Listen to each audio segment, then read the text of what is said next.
Más de 150 pasajeros con destino a Cuba continúan varados en el Aeropuerto Internacional de Cancún por el paso de la tormenta Karen y no tienen fecha de regreso, lo cual genera una gran inconformidad debido a que la aerolínea no les proporciona fecha ni se hace responsable de hospedaje ni alimentación. Mira, tenemos de salir de Cuba ayer, el vuelo è stato sospeso. Hoy, ayer mismo le dijeron, mañana tenete prioridad a salir. Hoy mismo arrivamos aquí, no, una lista de espera, martes, miércoles y over, non sappiamo. Ahora, ¿cómo hacemos? No tenemos dinero, no tenemos dónde dormir, no tenemos cosa comer. No pagano nada, non ci danno una risposta concreta.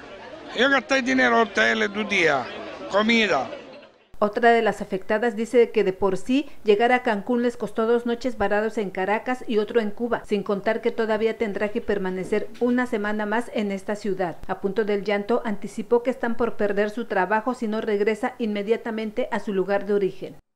No se hace responsable de nada, mi hijo está enfermo, aquí hay un señor discapacitado en silla de ruedas y no se hacen responsable de nada. De verdad que esto es lo peor, o sea, estamos felices de estar en Cancún, pero ha sido una pesadilla llegar y irnos. Esto afecta muchísimo el turismo de este país, porque ya ganas no nos quedan de volver.